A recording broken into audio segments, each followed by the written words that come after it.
السلام علیکم۔ پاکستان اور مسلم دنیا کے کئی ممالک میں یہ عموماً بحث کی جاتی ہے مسلم امہ کے تصور پر کہ وہ یکجان یک قالب ہیں، لیکن اگر ہم یہ دیکھیں تو تاریخ کے طالب علم کے طور پہ آپ کے سامنے یہ آتا ہے کہ ان ریالٹی یہ صرف ایک دیو مالائی قصہ ہے یا یہ ایک مت ہے۔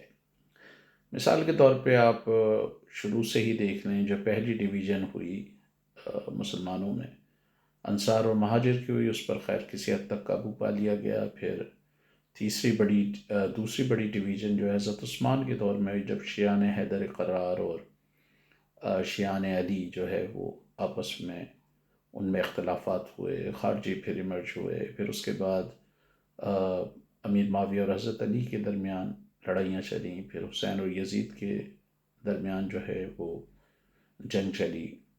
بنو امیہ نے جو ہے وہ 4 خلفۂ راشدین کے بعد بنو امیہ کی حکومت آئی۔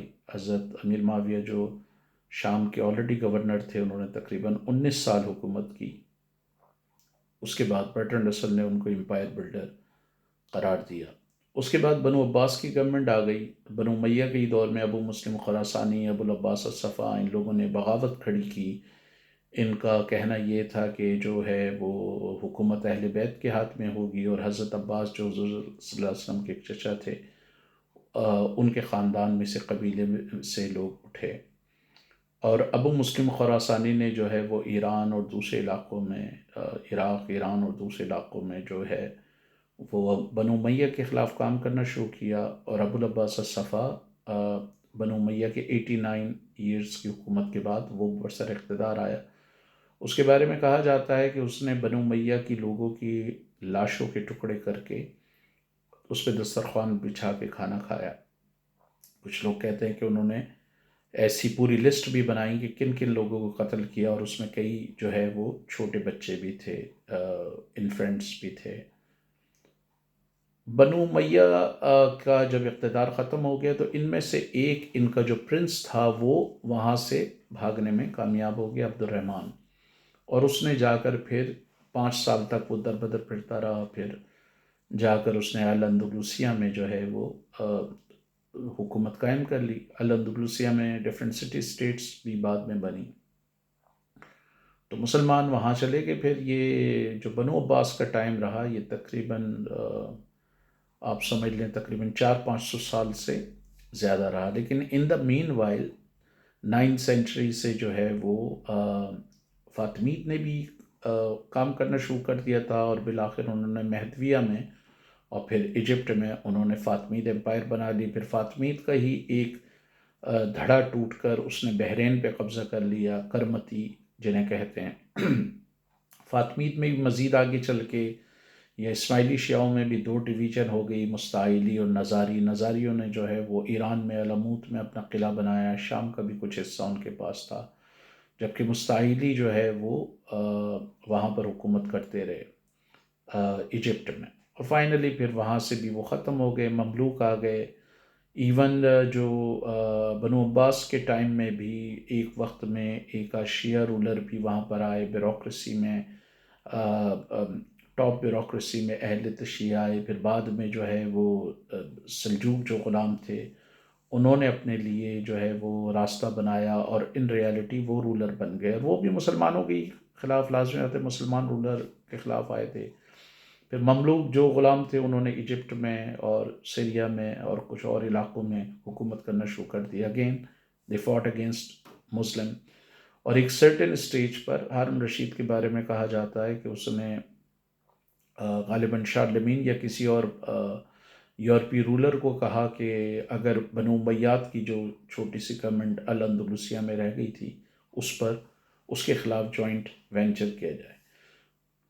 پھر آپ یہ دیکھیں کہ یہ انہی میں سے آٹومنز اٹھے، اینڈ آٹومنز نے بھی زیادہ تر جن علاقوں پہ قبضہ کیا وہ پہلے سے ہی مسلمانوں کے قبضے میں تھے، چاہے وہ وسطی ایشیا ہو، چاہے وہ مڈل ایسٹ ہو۔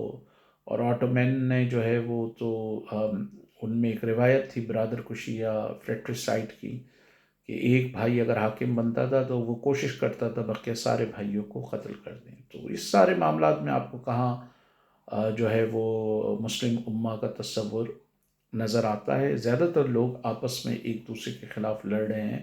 اور آٹومین جب نے کنسٹنٹینوپل فتح کیا تو اس میں جو ہنگری کا ایک وہ تھا کرسچن، اس نے ان کو ٹیکنالوجی کے حوالے سے بتایا. اسی طرح آٹومین نے جو جانصاری فورس قائم کی وہ زیادہ تر کرسچن لڑکوں کو پکڑتے تھے، اغوا کرتے تھے. بعد میں یہ کہا گیا کہ جی یہ بہت سارے لوگ کیونکہ وہ جانصاری بڑے طاقتور بن گئے تھے تو بہت سارے کرسچن فیملی رضاکارانہ طور پہ بھی اپنے بچوں کو وہاں پر بھیجتے تھے.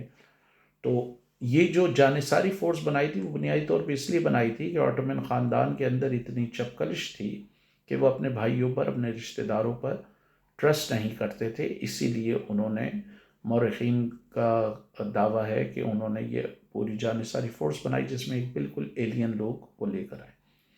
اسی طرح آپ ہندوستان پہ حملے دیکھ لیں، غزنویوں سے جو شروع ہوئے، غوری نے کیے، لیکن اس کے بعد بہت سارے حملے جو ہے وہ مسلمانوں کی آپس کی لڑائیاں رہیں. چاہے وہ مغل شہزادوں کو دیکھیں آپ، مثلا اورنگزیب نے اپنے بھائیوں کو مارا، اپنے ابا کو زندان میں پھینکا. ہمایوں کے بارے میں بھی یہ کہا جاتا ہے. اور دوسرے مغل شہزادے اور جو حاکم تھے وہ آپس میں لڑتے رہے. جو مسلم حکمراں تھے مختلف ریاستوں کے وہ لڑتے رہے. رضیہ سلطانہ کی اس کے اپنے سگے بھائیوں سے ہوئی. اسی طرح دارا شکور اورنگزیب کی ہوئی. وہ سارا ہم معاملہ دیکھتے ہیں. پھر بعد میں جو ہے وہ آٹومنز اور صفوی جو تھے، دونوں مسلمان امپائر تھے، ان کی بھی آپس میں جو ہے وہ لڑائیاں ہوتی رہیں. پھر منگولوں نے بھی اسلام قبول کیا اور انہوں نے بھی مسلمان ملکوں پہ بھی حملے کیے اور غیر مسلم ملکوں پہ بھی حملے کیے. تو ہمیں یہ کہیں پر بھی یہ جو مت ہے مسلم امہ کی، ان ریالٹی اس طرح تاریخ میں ایگزسٹ نہیں کرتی رہی ہے. ہاں امپائر تھی، لیکن اس امپائر نے جو ہے وہ مسلمان حکمرانوں کے خلاف آپس کی ان کی لڑائیاں ہوئیں. پھر بعد میں یہ جو سعودیز تھے، مولانا عبد الوہاب نجدی اور سعودی، کن کے خلاف لڑے تھے؟ یہ آٹومن امپائر کے خلاف لڑے تھے. آٹومن امپائر بھی مسلمان تھی اور یہ بھی مسلمان تھے. تو آپ یہ سب جگہ دیکھیں کہ یہ ہسٹری میں آپ کو متھ نظر آتی ہے، ان ریالٹی ایسا نہیں ہے. پھر مسلم ممالک میں ٹیریبل خانہ جنگیاں ہوئیں. یمن میں ابھی بھی چل رہی ہے. اس کے علاوہ آپ پاکستان میں آپ دیکھ سکتے ہیں، ایران عراق کی آپس میں لڑائی ہوئی، 10 لاکھ سے زیادہ لوگ مرے. اور ہم لاکھ نعرہ لگائیں مسلم امہ کا، مثلا خود جنرل ضیاء پر یہ الزام تھا کہ وہ فلسطینیوں کی قتل عام میں ملوث تھا. جتنے افغان مجاہدین لڑ رہے تھے وہ لازم بات ہے وہ نومنل مسلم ہوں یا سیکولر مسلم ہوں، نجیب اللہ ببر کارمل اور دوسرے، تو وہ اسلامی گورنمنٹ ہی تھی. اور معاملات تو چلیں، اگر آپ ان کو یہ بھی کہہ دیں کہ وہ کمیونسٹ ہیں، معاملات تو داؤد کے دور سے خراب ہونا شروع ہو گئے تھے. تو داؤد کا تو اس طرح کا کوئی معاملہ نہیں تھا. He was not a communist اور سوشلسٹ لیڈر. تو ہم یہ جب دیکھتے ہیں کہ مسلم امہ کی یہ جو مسلم امہ کے حوالے سے جو دعوے ہیں، ان ریالٹی وہ متھ ثابت ہوتی ہے.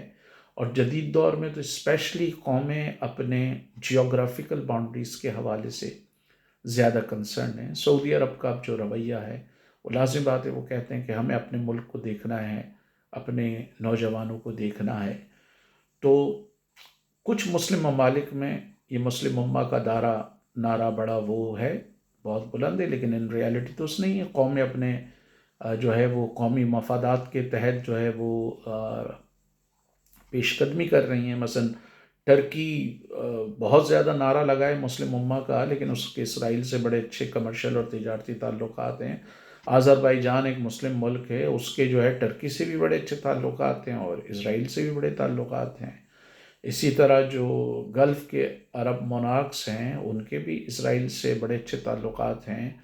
افغانستان کی جو جنگ ہے اس میں افغان مجاہدین کو جو ہے وہ ہتھیار اسرائیل نے بھی فراہم کیے، امریکہ نے بھی کیے، برطانیہ نے، فرانس نے بھی کیے. تو کہاں پر آپ کو یہ نظر آتا ہے؟ بالکل اسی طرح اسلامک سالویشن فرنٹ جو الجیریا میں لڑی وہ اپنے فیلو مسلمز کے خلاف لڑی. ایجپٹ میں جو اخوان المسلمین نے لڑائی کی وہ اپنے فیلو مسلم کے خلاف کی. اسی طرح داعش نے جو ساری لڑائی کی جس میں ایک اندازے کے مطابق امریکی حملے اور داعش کی لڑائی، فرقہ وارانہ لڑائی، پھر اسی طرح مہدی ملیشیا اور بعد میں ابو مصعب زرقاوی جو دہشت گرد تھا، یا داعش کے جو دہشت گرد تھے، ان لوگوں نے جو فائٹ کی وہ سب آپس میں کی۔ شام میں جو پوری فائٹ ہوئی ہے وہ مسلمانوں کے مختلف گروپ لڑتے رہے ہیں، اور شام میں بھی پھر جو مسلم ممالک ہیں ان سب کے مفادات الگ تھے، قطر اور دوسرے ممالک کے کچھ اور تھے، ٹرکی کے کچھ اور تھے۔ لیبیا میں بھی یہی صورتحال ہے کہ دفتر کو ایک مسلمان گروپ سپورٹ کر رہا ہے تو اس کے مخالف کو دوسرے مسلمان گروپ سپورٹ کر رہے ہیں۔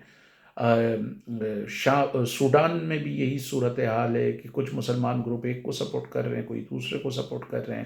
صومالیہ میں بھی یہی صورتحال ہے۔ تو سوال یہ پیدا ہوتا ہے کہ یہ جو مسلم امہ کا جو تصور ہے وہ کہاں ایگزسٹ کرتا ہے؟ حقیقت یہ ہے کہ جدید ریاستیں اپنی جیوگرافیکل باؤنڈریز کے حوالے سے زیادہ کنسرن ہیں، اور ان ریاستوں میں جو نیشنلسٹ اکائی ہیں، جو ایتھنک اکائی ہیں یا لسانی اکائیاں ہیں، ان کا انٹرسٹ زیادہ اہم ہے، اور اسی لیے مسلم ممالک میں بھی جو لسانی اکائیاں ہیں، جو مسلمان ہیں، وہ اپنے ہی مسلم حکمرانوں کے خلاف لڑ رہے ہیں۔ اس کے علاوہ مسلم ممالک کی آپس کی ٹینشن ایران اور سعودی عرب کی ایک ہے، ماضی میں عراق اور سعودی عرب کی عراق اور ایران کی رہی ہے، اسی طرح کویت اور عراق کی رہی ہے۔ اس سے پیچھے آپ یمن میں چلے جائیں تو یمن کے ایشو میں ایجپٹ ایک طرف تھا، مصر دوسری طرف تھا، فلسطین کے مسئلے میں بھی یہ رہا ہے۔ تو اگر تاریخی تناظر میں اس مسلم امہ کے دعوے کو دیکھیں تو ہمیں یہ ایک دیو مالائی قصہ یا مت کے علاوہ کچھ نظر نہیں آتا۔